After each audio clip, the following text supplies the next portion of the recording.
The courtroom was dead silent when she walked in. Fiona Zabriskie stood at the threshold of the Redemption Creek jailhouse, her dark hair unbound and wild from running, her chest heaving with the kind of breath that only comes when someone has sprinted towards something they are terrified of losing. She was speaking, fast and low in Polish, a language that rolled and crashed like water over stone, and not a single soul in that room understood her except one. Marshal Elias Yount stood between her and the 4 men who had come to take her away. He held up one hand to the men, and with the other he reached toward her without touching, just reaching, the way you reach toward a flame to test whether it will burn you. His jaw was set, his gray eyes calm, and he said something back to her in her own language. Broken, imperfect, learned in candlelight and secret but unmistakably Polish. Her name first, then a sentence. Short and direct, she stopped, her breath caught. She stared at him like he had pulled the ground out from under her feet and replaced it with something solid. One of the men, a sharp-dressed lawyer from Denver named Hargrove, cleared his throat. Marshal Yount, we have a legal document signed by Judge Aldrich himself. The woman is to be remanded to the custody of the Zabriskie estate in territorial Colorado. She is a ward under the law. She is 23 years old, Elias said, and his voice was so quiet and so absolute that it filled the entire room. She is not a ward under any law I recognize. Her late father's will. Her late father's will is not a badge, Elias said, and it doesn't mean a thing in my county. Fiona was still staring at him. The terror in her face had not fully left, but something else had crept in beside it, something that looked dangerously like trust. She spoke again in Polish. Just 3 words. Elias answered with 5, and whatever he said made her press her hand to her mouth. Hargrove took a step forward. Marshal, I am warning you, you're welcome to file a complaint with the territorial governor, Elias said, and stepped fully in front of her. Until then, get out of my jailhouse. It was the wrong place, and the wrong time, and possibly the most foolish stand Elias Yount had ever taken in 11 years of wearing a badge. He knew it. He also knew that he would do it again without a single moment of hesitation. Because he had spent 9 months learning her language just so she would feel at home in a town that had never quite known what to do with her. And now she was in danger, and she was here. And whatever it cost him, he was not going to let them take her. It had all started, the way most things in Redemption Creek started, with dust and a stage coach. The summer of 1883 had been punishing. The Colorado Territory had been gripped by a drought that left the creek that gave the town its name running so shallow you could walk across it in boots and stay dry. The cattle ranchers were fighting over water rights with the miners. The miners were fighting with the railroad surveyors, and the railroad surveyors were fighting with everyone. Elias had been marshal for 3 years by then, appointed by the county commissioners after his predecessor retired following a disagreement with a cattle baron's hired hand and a broken collarbone. He was 31 years old, lean and quiet, the kind of man who could walk into a room full of shouting and simply stand there until the shouting stopped. He was not a violent man by nature. He carried a Colt single-action Army revolver on his hip because the job required it, and he was accurate with it because accuracy meant he rarely had to use it. The town knew this about him. They also knew he read every book he could get his hands on, that he kept the jail cleaner than most houses in town, and that he had once talked 3 Ute men out of a confrontation with a railway crew, simply by sitting down in the middle of the road between them and refusing to move until both sides agreed to listen. He was called gentle, sometimes as a compliment, sometimes as a question. He accepted it either way. The stagecoach from Pueblo arrived on a Tuesday in late July, carrying 3 passengers: a merchant from Ohio, a circuit preacher from New Mexico, and a woman who stepped off the coach with a small leather trunk and a hat box and looked at the town of Redemption Creek, Colorado, like she was trying to decide whether to laugh or cry. She was dressed practically but finely, in a dark blue traveling dress with road dust on the hem and a high collar that had wilted in the heat. Her dark hair was pinned up beneath a hat that had seen better days. Her eyes were the color of amber, brown and gold at the same time, and they moved quickly, cataloging everything: the water trough, the general store, the broken sign above the saloon, the man standing on the porch of the Marshal's office watching the stage arrive. When those eyes landed on Elias, they held for exactly 1 second before moving on. He would think about that second for months. Her name, he learned from the stage-coach driver, was Fiona Zabriskie. She had a reservation at the boarding house run by Agnes Trout, which meant she was planning to stay at least a while. The driver also said she had been very quiet the whole journey from Pueblo and very polite, and that she spoke English like she had learned it from books, which was to say perfectly, with the slight formality of someone who had studied rather than absorbed. Elias made a mental note of her name and returned to his office. 3 days later, the trouble started. It was not dramatic trouble. It was the quiet kind, which Elias had learned was often worse.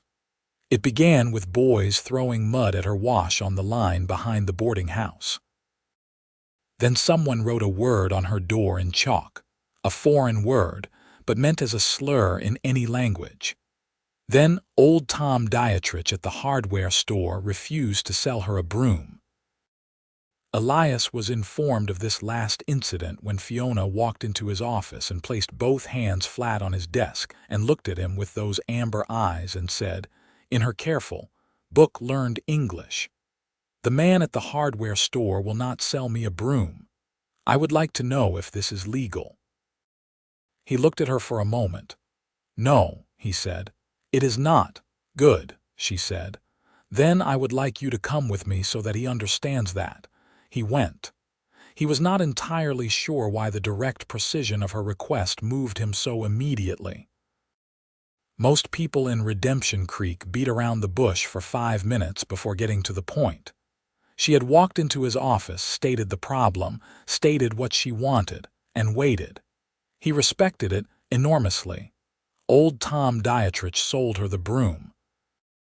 Outside the hardware store, with the broom under her arm and the sun beating down on the boardwalk, she turned to him and said, "Thank you." And then, after a pause in Polish, something else. "I'm sorry," Elias said. "I don't understand." She looked at him steadily. "I said I did not think it would work," she said in English. "I am glad it did." He walked her back to the boarding house, and on the way she told him, without being asked, that she was from Krakow, that she had come to America when she was 18 with her father, that her father had died 8 months ago and left her a quarter share in a copper mine outside of Redemption Creek, that the other partners in the mine were men, and that they were not happy about her being a partner, and that she expected more trouble. She said all of this matter-of-factly, like she was reading him a report. "Are you afraid?" he asked, and then immediately felt that it was too personal a question for a first conversation, but she considered it seriously.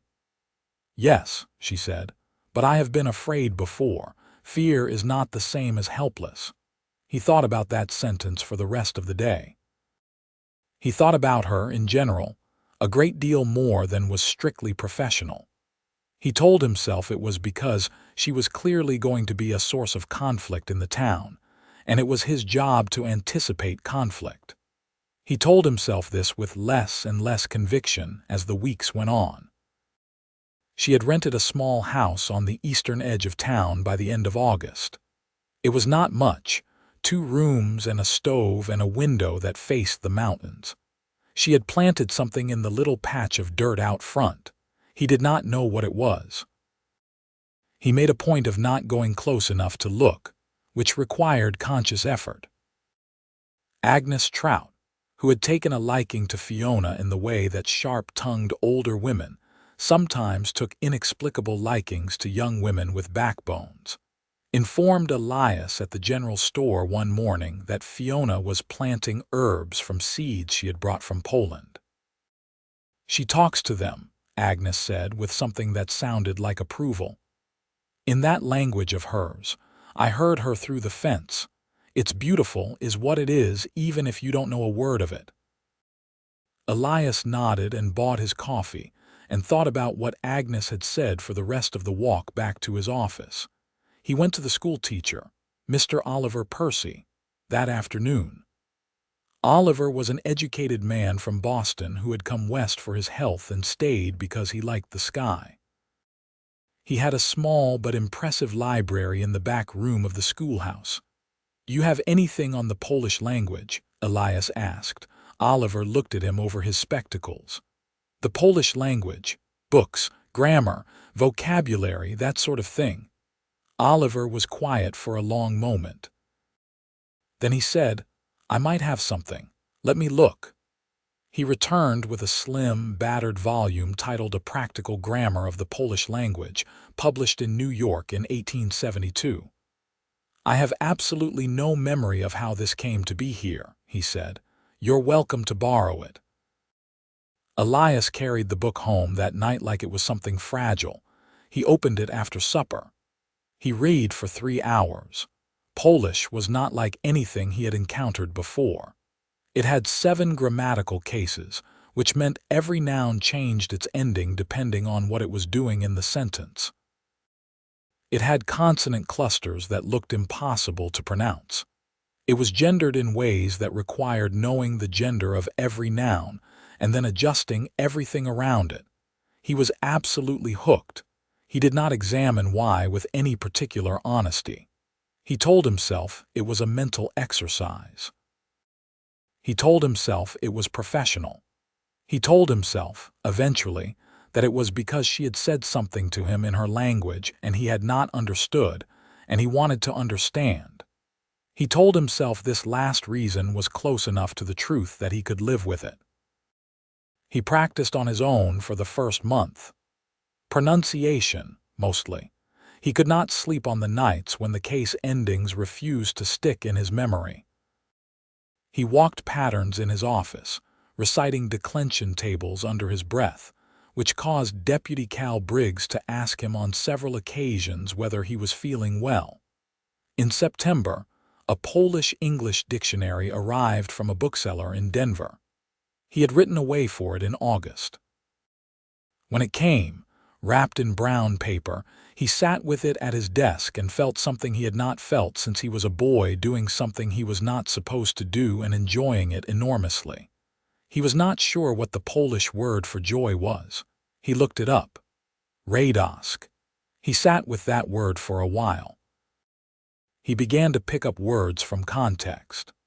When Fiona came into the general store, she sometimes muttered things under her breath in Polish, small expressions of surprise or frustration. He kept his face neutral and his attention sideways and collected the words. When she spoke at the town meetings about the mine rights, translating her thoughts from Polish into English in real time, he watched the way her face moved through the 2 languages and tried to follow. He did not tell her any of this. The reason he did not tell her was something he was less honest about than the reason he had started. He had started for her, to make her feel at home in a town that kept trying to make her feel like a stranger. He continued for the same reason. But somewhere in the middle, woven into the grammar exercises and the muttered declensions, was something he could not name in English or Polish, something that lived in the hours he stayed up late reading by lamplight, something that felt uncomfortably and unmistakably like longing. He did not address this directly. He was a practical man. He addressed the language. By October he could form simple sentences. By November he could read a short paragraph with a dictionary beside him. By December he had found, through a complicated chain of correspondence, a Polish woman in Pueblo named Mrs. Helena Kaminski, 60 years old, and delighted to exchange letters in Polish with a Colorado Marshal for reasons she found hilarious and refused to explain. His letters to Helena were full of grammatical errors. Her corrections were thorough and kind. She sent back vocabulary lists tailored, she said, to what a decent young person might actually need to say. He read these lists in the evenings and tried not to think about how specific some of them were. Phrases like, "You are not alone here," phrases like, "I think you are very brave," phrases like, "I have wanted to tell you something." He practiced all of them. He practiced none of them out loud in any direction that mattered. The mind trouble came to a head in January. Fiona's partners, two brothers named Holt Vance and Garrett Vance, had been making her life difficult in measured increments since summer. They had excluded her from meetings. They had sent paperwork to the wrong address. They had told the mine workers that she had no real authority. She had documented all of it in a small leather notebook she kept in her coat pocket, in Polish, in a handwriting so precise it looked like print. In January, they did something that crossed from harassment into something that required Elias's full attention. One of the Vance brothers, Garrett, the younger one with a short temper, told a group of men at the saloon that Fiona had been falsifying assay reports. He said it loudly enough that it was not an accident. He said it in a way that was designed to get back to her. It got back to her. She came to Elias's office the next morning with the leather notebook, and her face completely composed and her hands shaking very slightly. He noticed the hands. He poured her coffee from the pot on the stove before she had sat down. She looked at the cup like she had not expected it, which told him something about how her mornings usually went. "The Vance brothers," she said. "Garrett Vance specifically. He has accused me publicly of falsifying mine reports." "I heard," Elias said. "It is not true." "I know," he said. She paused. "How do you know?" "Because you keep records," he said, looking at the notebook. "And people who falsify documents don't keep records. Also because I know Garrett Vance, and he is the kind of man who accuses others of his own habits." Something shifted in her face. Not the usual composure, something softer underneath it. "Can you do anything about it?" "Not directly," he said honestly. "Slander is a civil matter. But I can make it very clear to Garrett Vance that this town's marshal has taken a personal interest in the situation, and that anyone who creates legal problems for an honest business partner in this county will find the administration of every law I am empowered to enforce applied with great thoroughness and absolutely no flexibility." She stared at him. "That is a very specific threat." "It's a promise," he said, "and I keep those." He went to see Garrett Vance that afternoon. He did not raise his voice. He did not touch his gun. He spoke with the same measured quietness he used when he was explaining to a rattlesnake why it was going to leave the trail.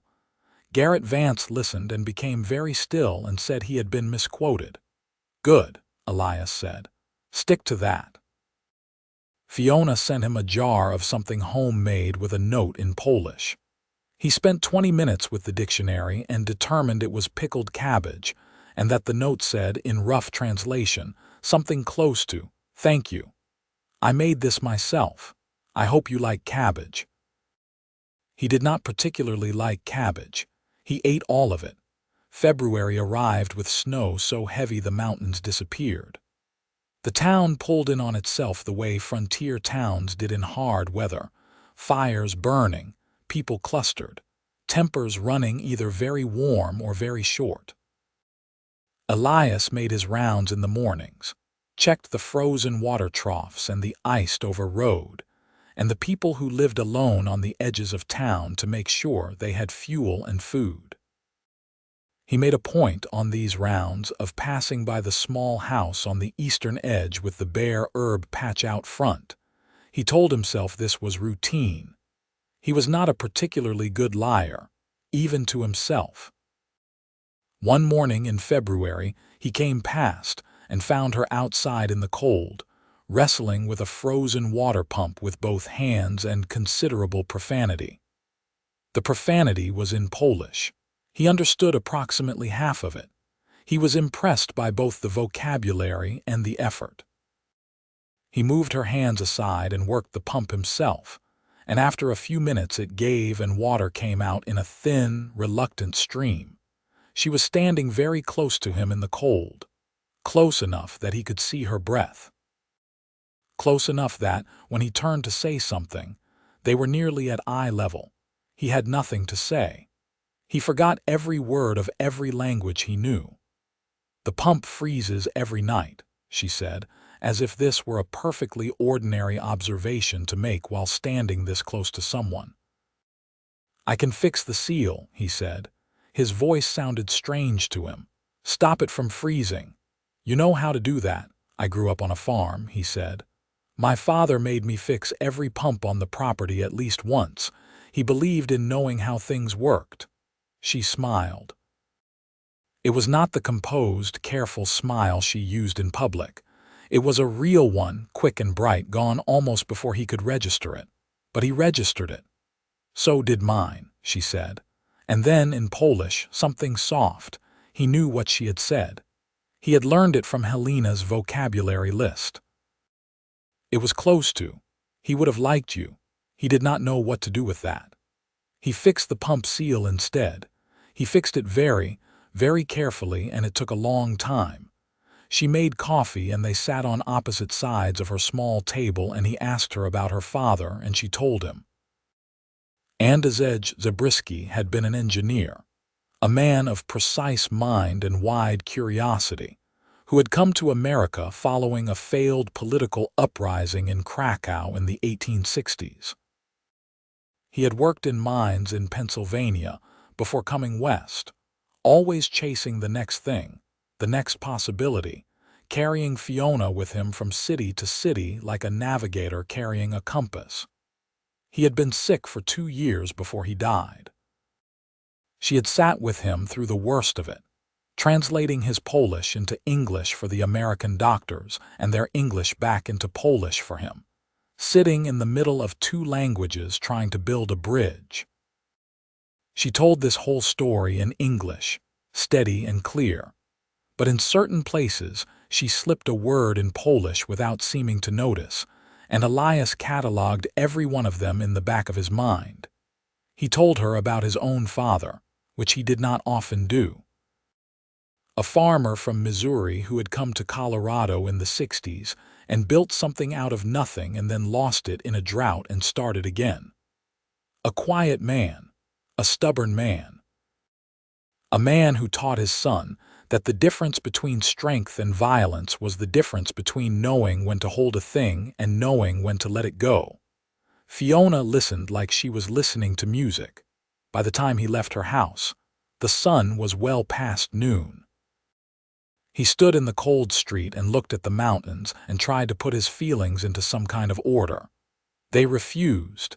He went home and wrote to Helena Kamiński. He described the morning in careful, bad Polish.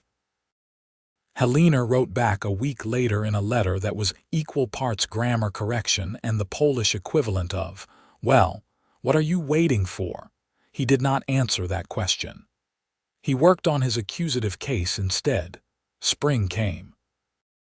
The drought broke with a week of rain that turned the roads to mud and the creek back to something resembling itself. The herb patch outside Fiona's house came to life. Small green things pushing up through the soil that she tended with a care that looked like something between gardening and prayer. She had made a place for herself in Redemption Creek. It had not been easy and it had not been given freely. She had earned it in small, daily increments through competence and patience and the refusal to be made small.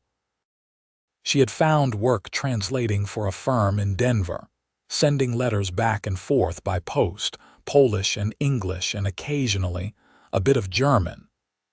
She had begun to attend town meetings regularly, and people had gotten used to her voice, which was precise and never wasted words. But she was still, in small and large ways, not entirely at home. It showed in the way she sometimes stopped mid-sentence in English and went silent, searching, as if the thing she needed to say lived only in Polish and she could not find its twin. It showed in the way she laughed at things half a second after everyone else, not because she did not understand, but because she was translating, always working twice as hard to be present in a language that was not her first. It showed in the way she looked, sometimes, when she thought no one was watching. A particular quality of solitude that Elias recognized, because it was the same look he had seen in men who had come too far from home and never fully made it back. He practiced. He practiced every single day. By April, he could hold a basic conversation. By May, he could follow most of what she said when she spoke Polish at a moderate speed. He understood her muttered comments in the general store. He understood the prayers she said under her breath. He understood when she told Agnes Trout's cat in Polish that it was ridiculous and she hoped it knew that. He had not told her. He did not know how to tell her. He was afraid, which was a new experience for him, that she would find it strange, that she would ask why, and that the honest answer would be too large for the space between them. The moment it came out was not planned. It was a Thursday in June. She was at the town meeting about the water rights dispute, which had been dragging on for months and had gotten extremely technical. The other mine partners, some cattle ranchers, and a representative from the railroad had all been talking over each other for 40 minutes. The meeting had devolved into two conversations happening simultaneously, and at one point, Fiona leaned back in her chair and said, quietly, in Polish, something that translated roughly to, "This is the third circle of hell and all of them deserve to be here." Elias was sitting 3 chairs down. He pressed his lips together and looked at the table. She glanced at him, then she looked more carefully. "You," she said. He said nothing. "You understood that," she said, in English. He met her eyes. "How long?" she asked. He considered. "About 9 months," he said. She stared at him. The meeting was still going on around them loudly, but they were in a bubble of complete stillness. 9 months, she said. "I started in August," he said. "With a grammar book Mr. Percy lent me." "A grammar book," she repeated. "And a dictionary. And letters to a woman in Pueblo who has been very patient with my case endings." She was looking at him with an expression he had never seen on her face before. It was not anger, he was fairly sure. It was not quite surprise either. It was something more complex than both. "Why?" she asked. He held her gaze. "Because you said something to me in Polish on our first conversation and I did not understand," he said. "And I did not like not understanding." "That is not the full reason," she said. She said it very quietly and very directly, in the way she had of getting to the point. "No," he said, "it is not." The meeting continued to collapse around them. Nobody noticed. "You wanted me to feel at home," she said. He looked at her. "Yes," he said. And then, in Polish, with all of his months of careful practice and Helena Kaminski's patient corrections and the long, solitary evenings with the lamplight and the grammar book, he said, "This town should have been ready for you. Since it was not, I thought the least I could do was try to be." The silence after that was immense. Fiona did not say anything for a long time. The meeting broke up around them, chairs scraping, boots on the wooden floor, voices fading out into the evening. They sat in the emptying room. "Your Polish is terrible," she finally said. "I know," he said. "Your accent is catastrophic, I have been told." She was quiet again. Then, "No one has ever done anything like that for me." He did not know what to say to that. He said nothing. She picked up her hat from the table. She stood up. She looked at him one more time with those amber eyes that caught every kind of light, and then she walked out.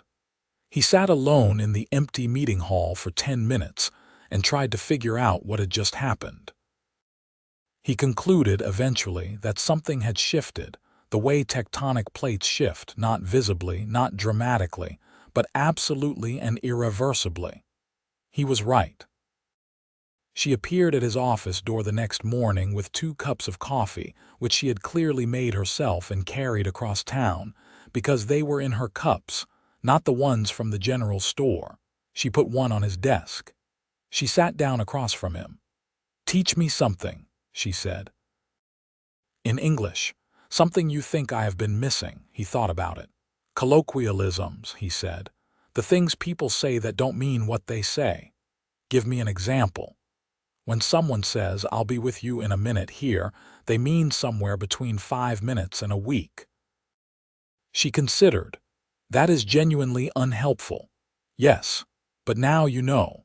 She did not smile, but her eyes were doing something that was the equivalent of smiling for someone who smiled infrequently and meant it every time. This became a thing they did. Every morning one of them brought coffee.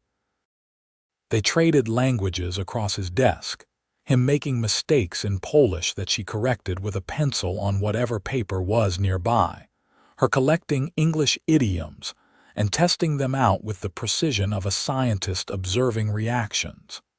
He was profoundly happy. He would not say this out loud for another 2 months. She started teaching him Polish properly. Not from a book, but from her own methods. She would say a sentence, he would repeat it. She would correct his pronunciation with a patience that did not feel like patience but like genuine interest.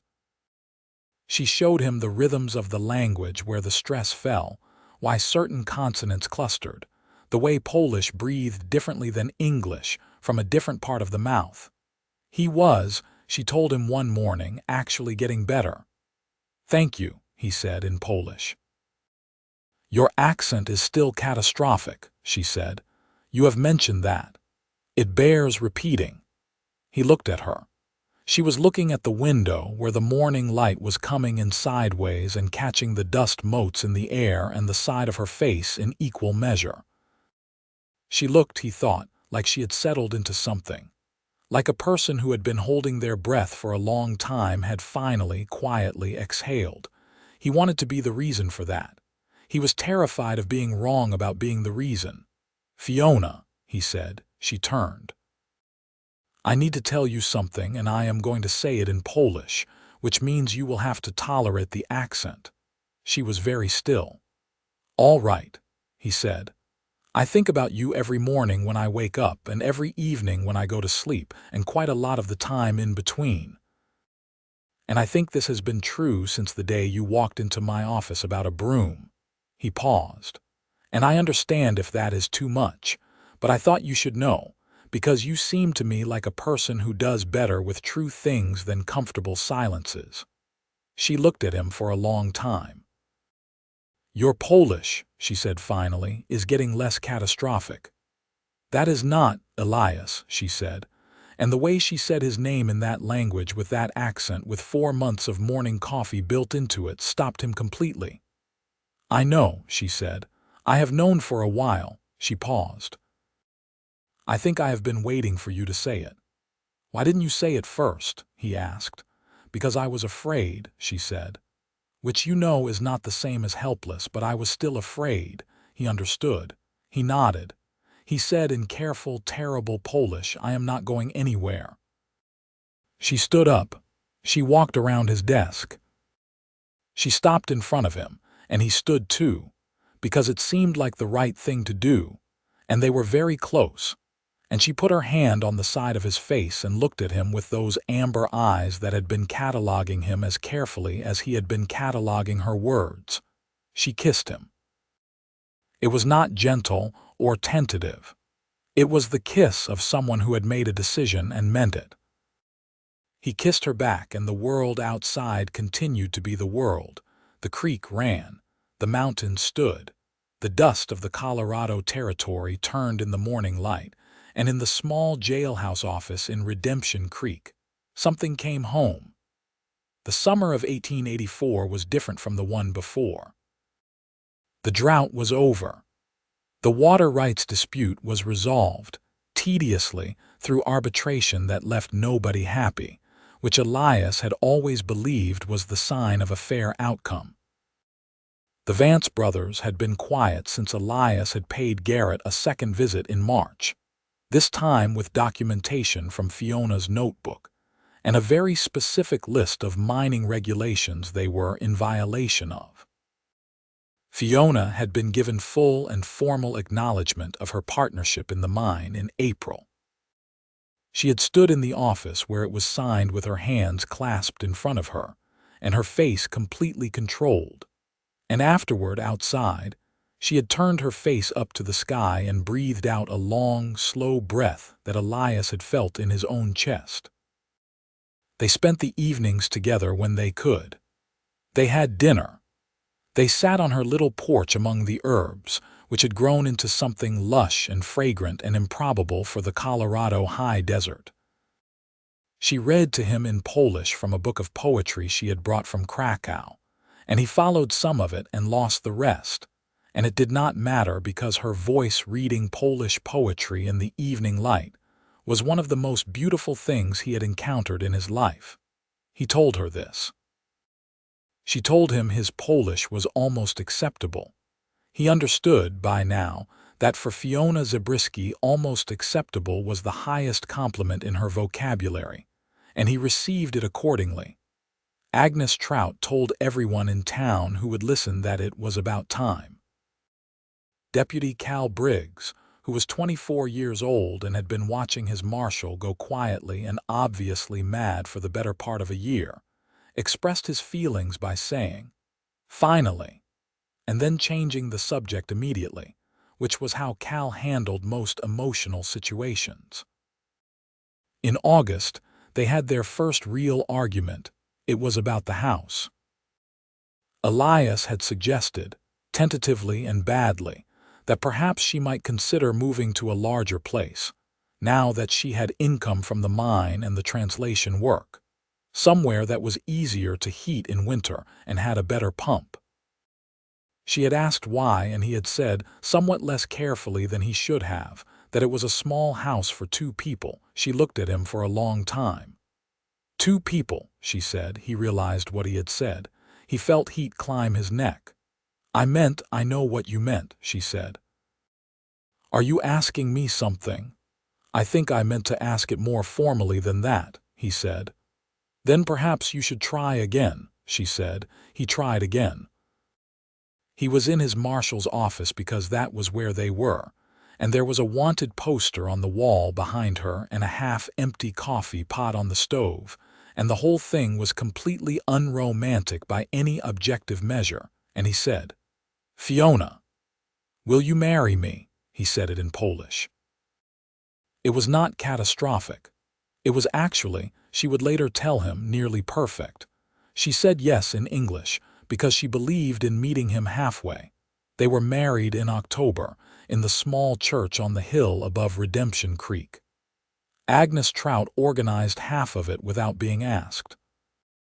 Oliver Percy, who had somehow become part of their story by virtue of the grammar book, read a passage from a Polish poet whose name Elias mispronounced during the rehearsal and got right on the day. Cal Briggs stood up as Elias's witness with the expression of a man who was determined not to cry and was losing the battle.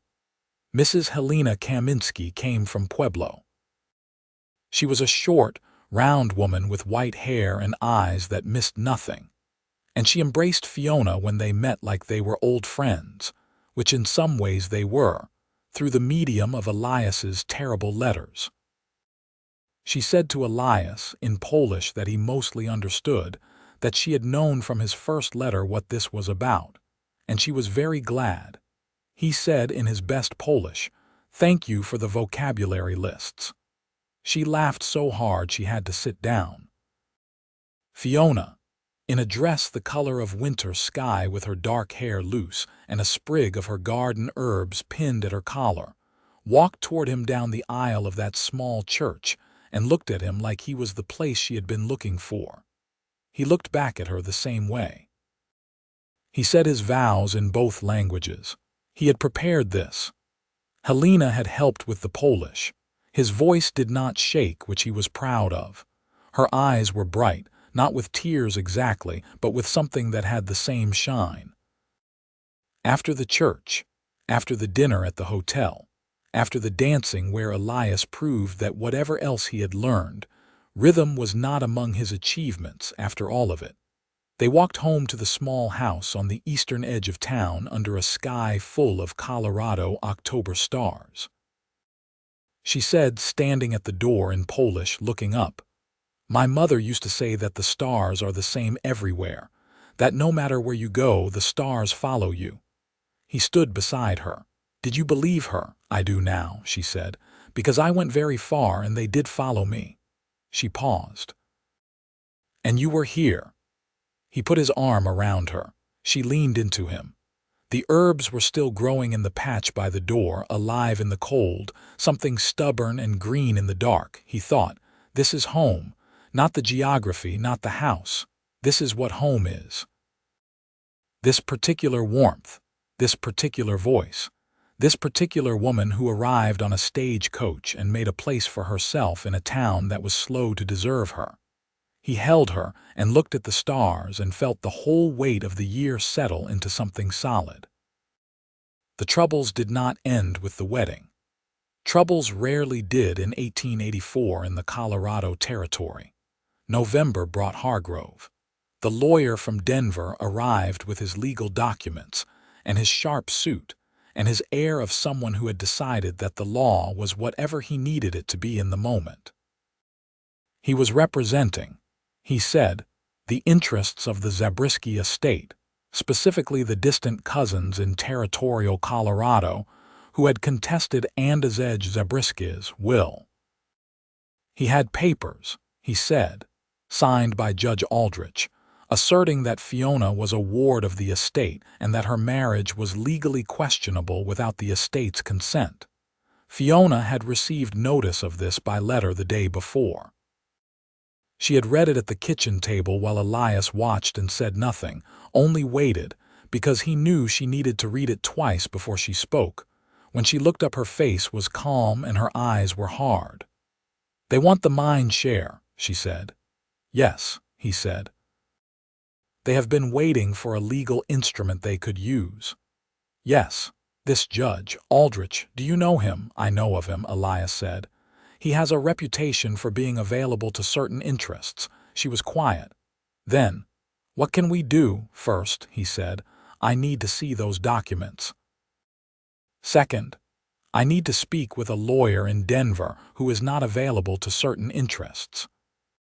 Third, I need to establish clearly that my wife is an adult woman who was legally married with full capacity, that her father's will was not contested before his death, and that the Zabriskie estate's cousins have no legitimate legal standing." She looked at him.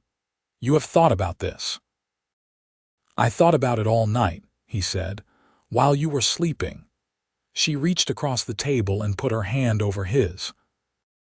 "Also," he said, more quietly, "I need to have a conversation with Hargrove that makes it very clear that any legal action taken in bad faith against my wife will be met with a level of official interest and documentation that will make his life very complicated."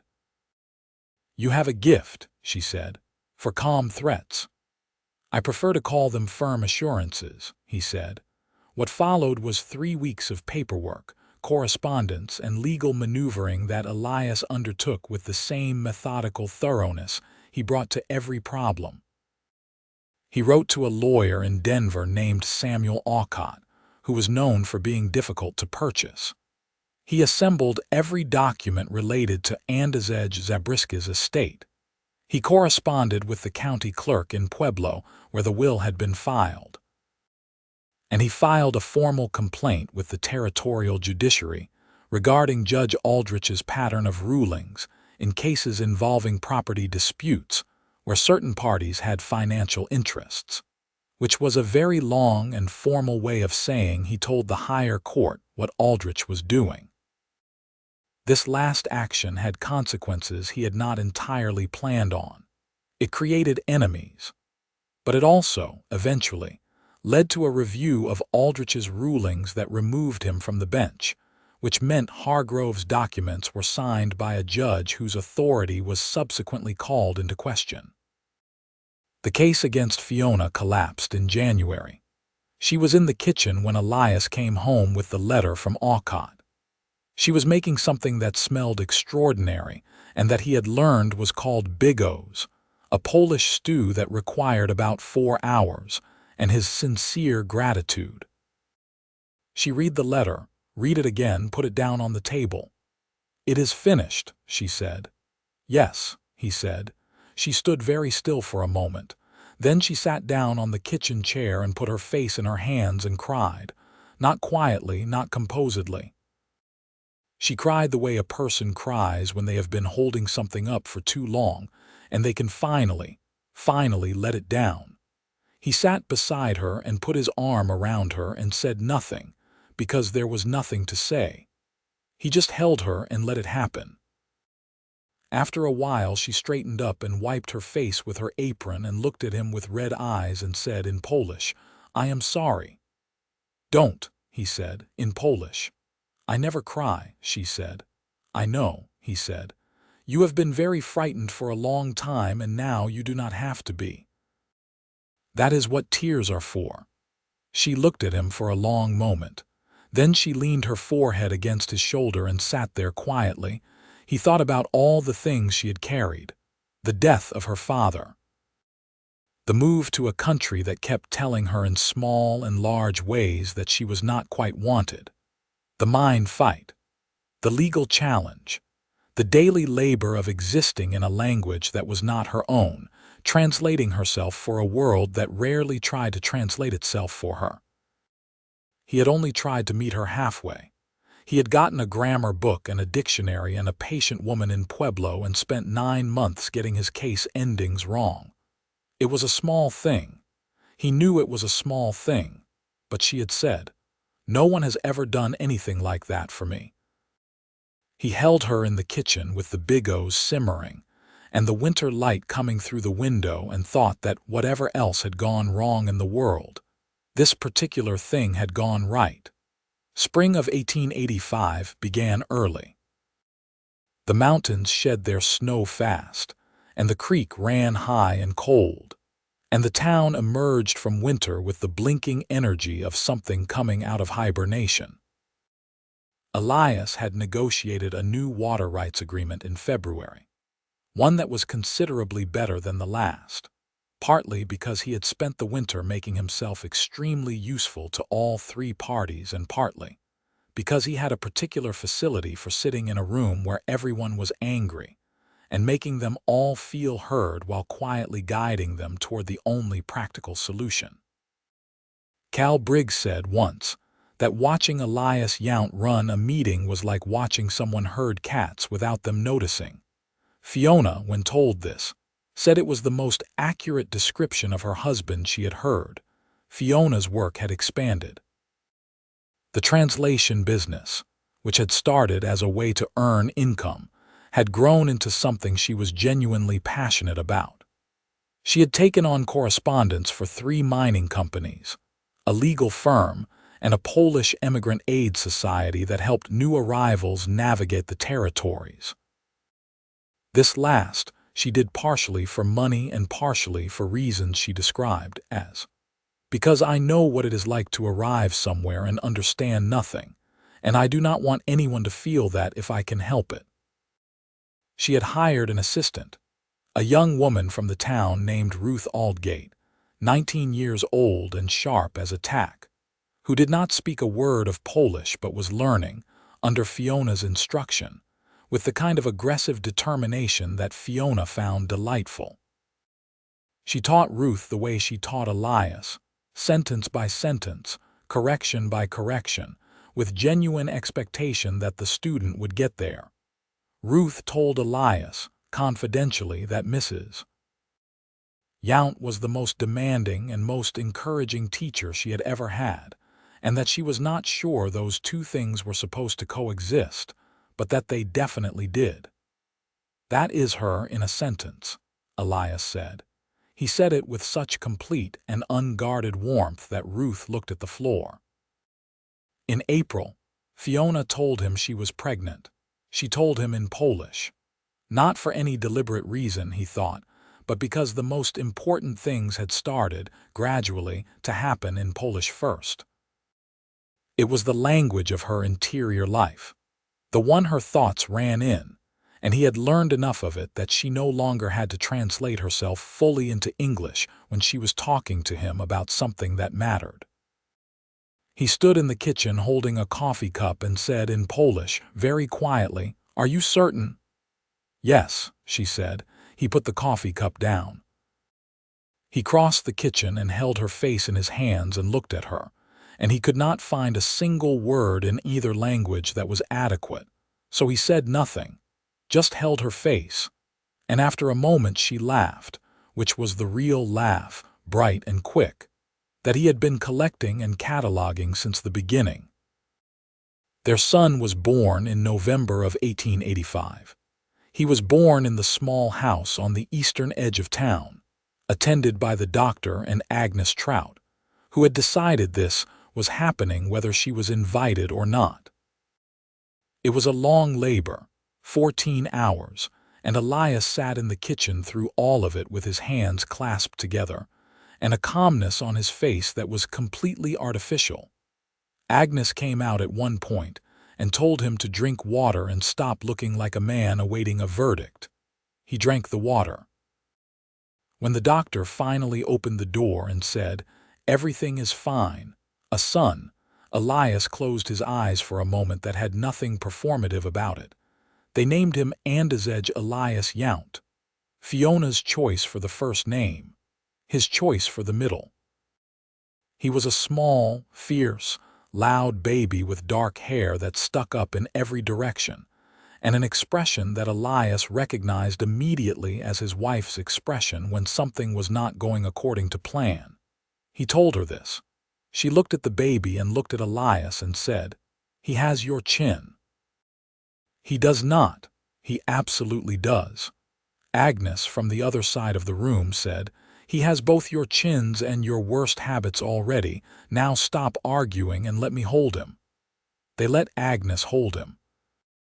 Redemption Creek received the news of Marshal Yount's son with the same mixture of genuine warmth and theatrical opinion that it brought to everything.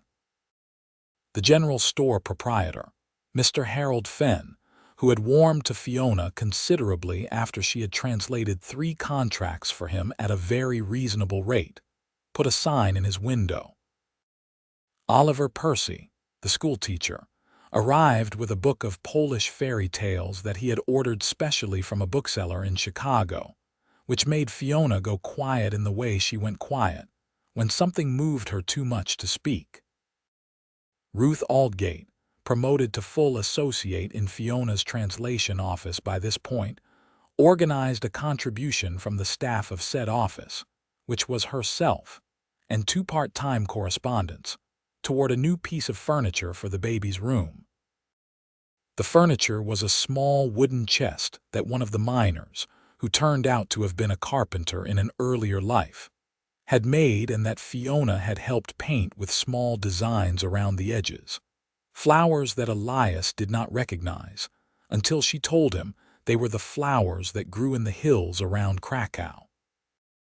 He looked at the little painted flowers and thought about a city he had never seen and a girl growing up in it who would one day walk off a stage coach into his life. And the whole improbability of it was so large that he could not hold it all at once. He could hold the baby, though. He was very good at that.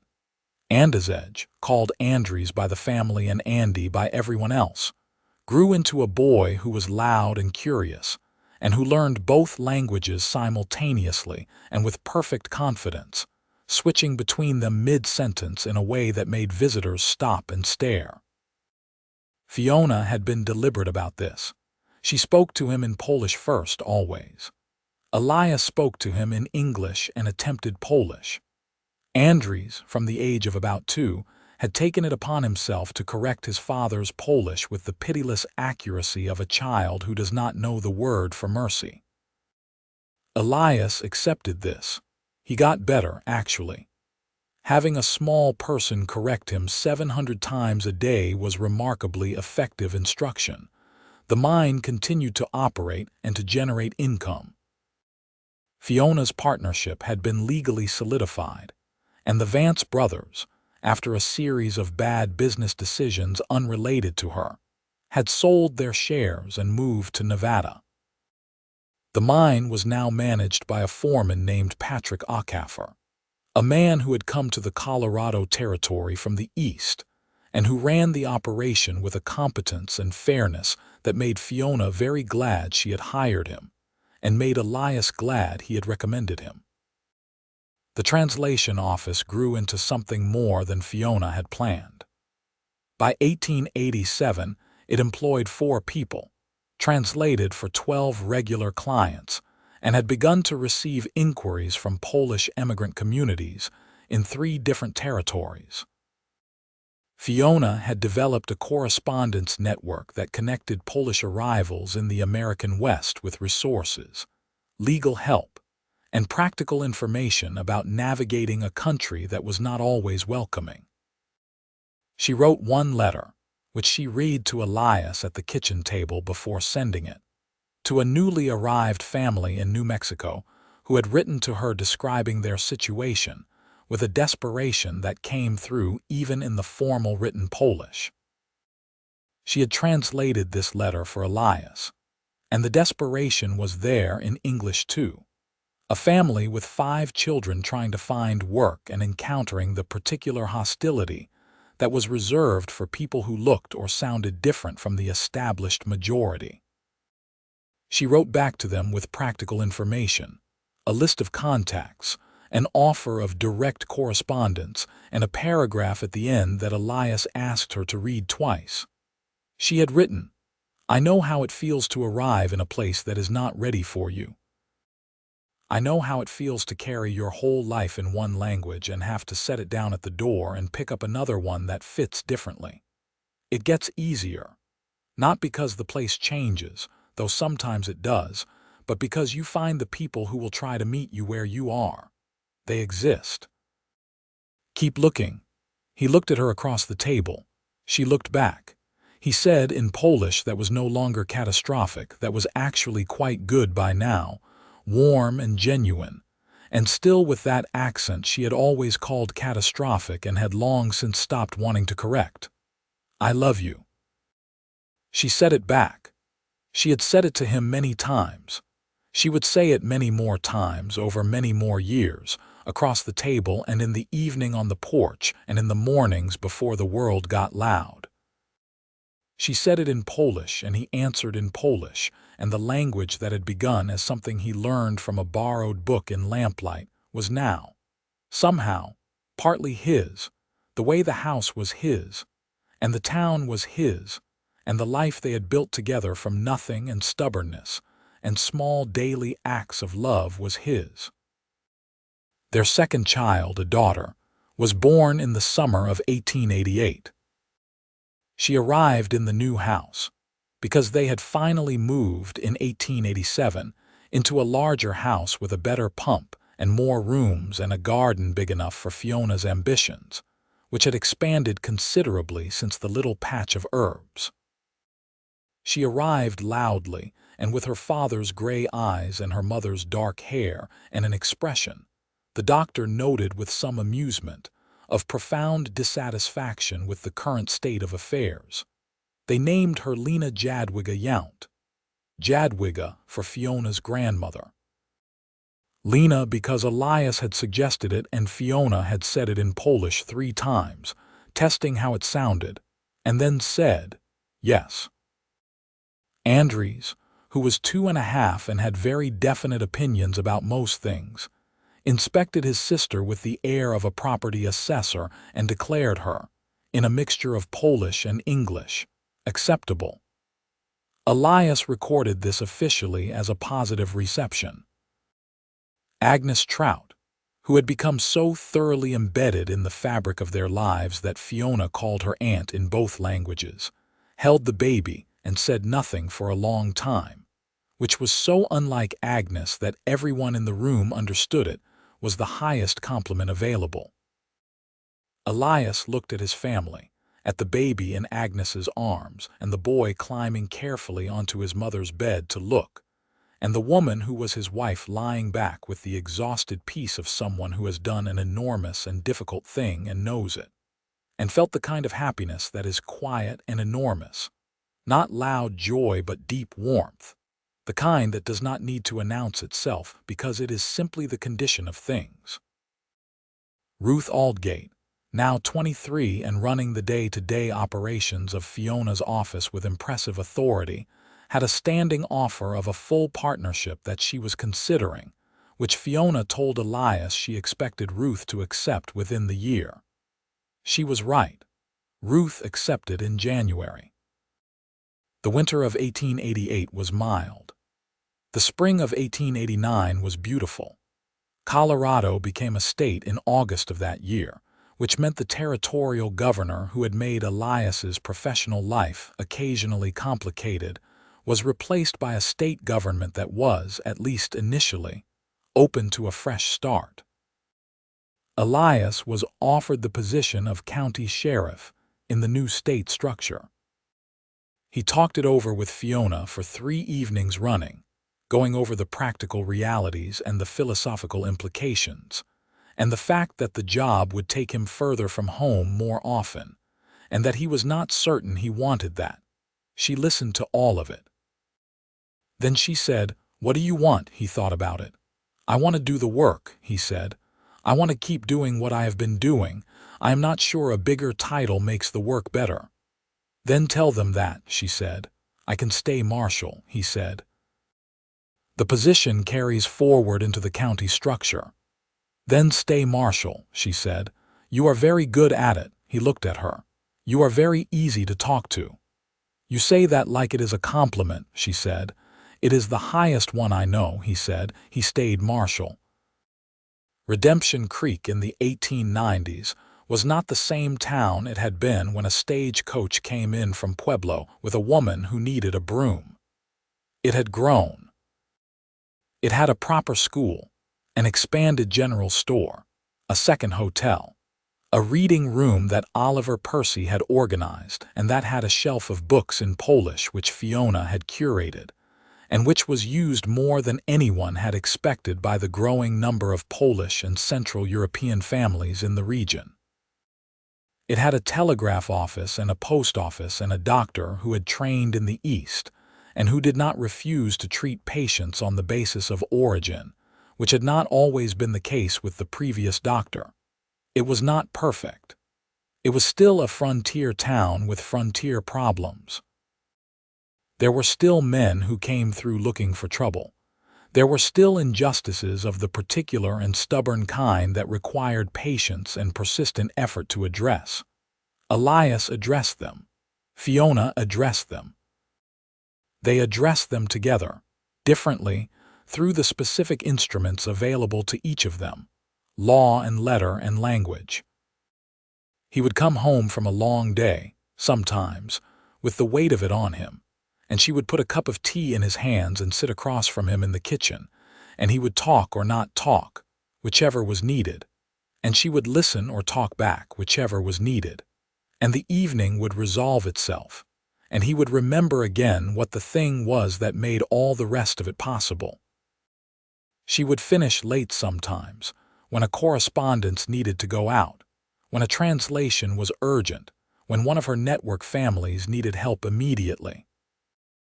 He would have dinner ready, because he had become a more than adequate cook in the years of their marriage, and Andries would be doing lessons at the table, and Lena would be building something architectural with whatever materials she had gotten her hands on, and Fiona would walk in the door, and the whole house would shift toward her the way plants shift toward light. Andries grew into a boy who wanted to be a doctor. He said this at age 7 with great certainty, and his mother took it seriously, and began, quietly, making inquiries into how one arranged for a boy in Redemption Creek, Colorado, to have access to the kind of education that led to medical school. She wrote letters. She made inquiries. She was, Elias observed, approaching her son's future with the same focused competence she brought to everything she cared about, which meant he was very likely to end up a doctor. Lena grew into a girl who wanted to know how everything worked mechanically, and who had, by age 5, taken apart 2 clocks and the kitchen hand pump to understand their operation. She could put them back together. She did put them back together. Elias watched her do the pump and thought of the morning in February when he had fixed Fiona's frozen pump and could not find a word in any language. He told Fiona this one evening. She looked at their daughter at the other end of the kitchen with her small hands and her enormous concentration and her father's gray eyes, and she said in Polish, something soft. He understood. She had said, "She has your steadiness." He thought that was the finest thing he had heard in either language. On a Sunday in October of 1891, they were sitting on the porch of the new house as the evening came down and the mountains went purple with shadow. Andries was inside reading. Lena was asleep. Agnes Trout had been for dinner and had gone home an hour ago. Ruth Aldgate had written to say she was getting married in the spring, to a carpenter from Denver, and would Fiona be matron of honor, and the letter was still on the table inside. The herbs were still growing. The garden was much larger now, extending along the south side of the house, fragrant and full in the October cooling. Some of the plants were ones she had brought from Poland in seed form.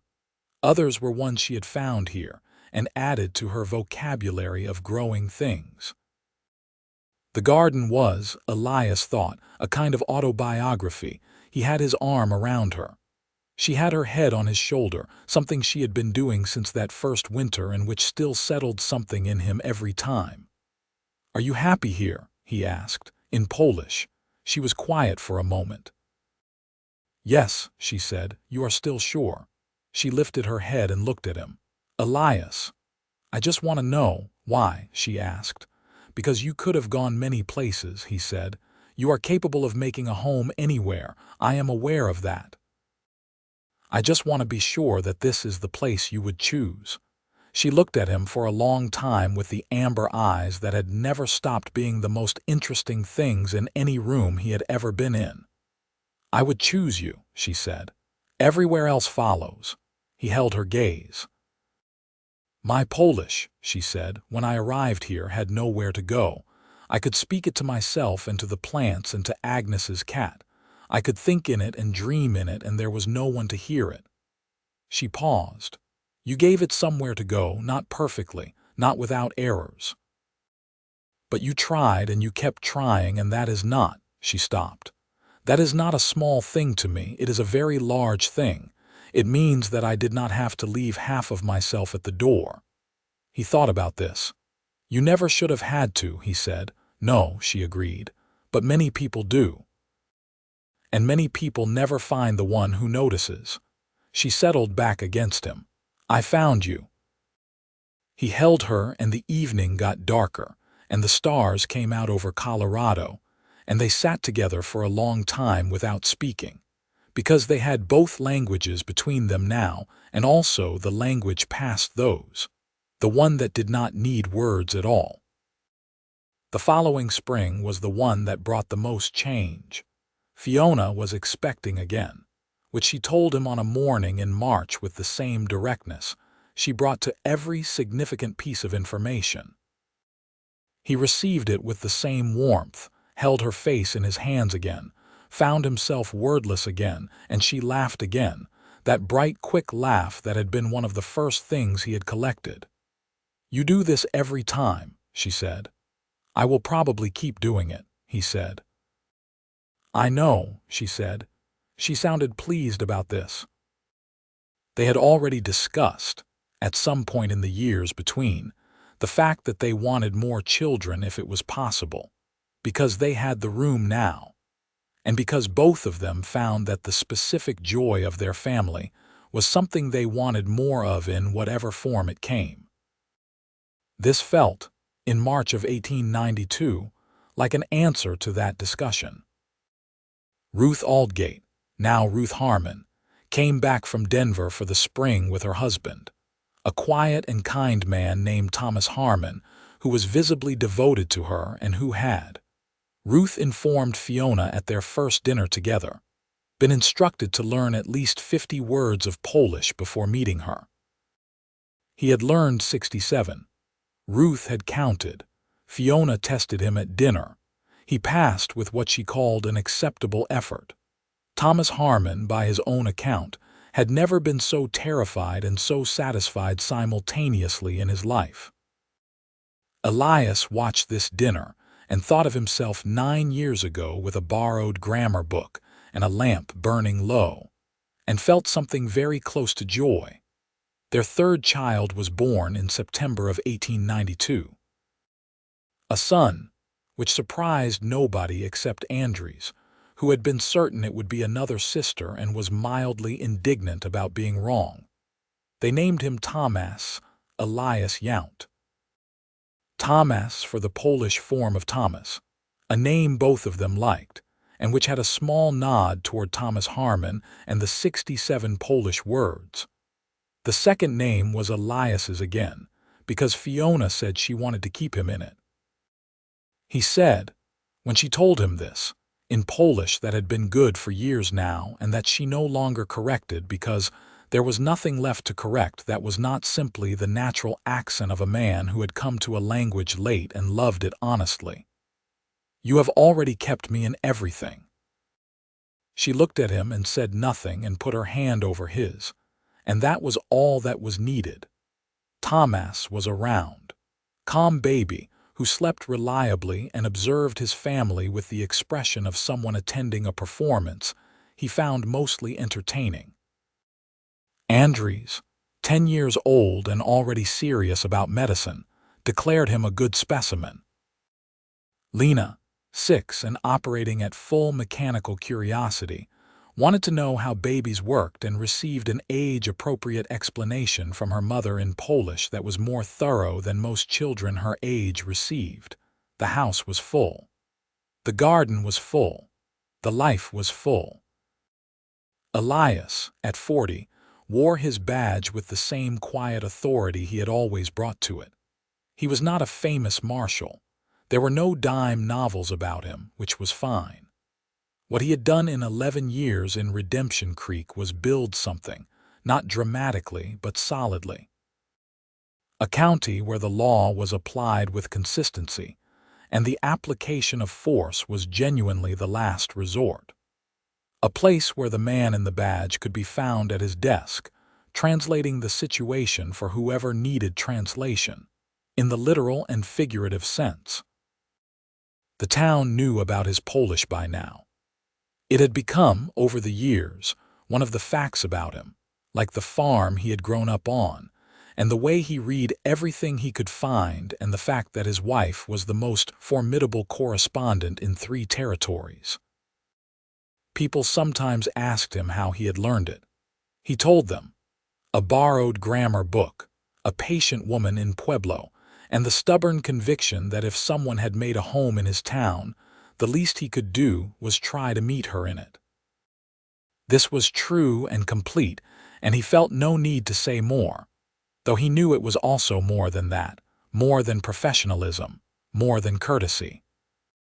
It was the first deliberate act of love he had ever committed, before he understood he was committing it, before he had a name for what he was doing in the evenings with the grammar book and the lamp burning low.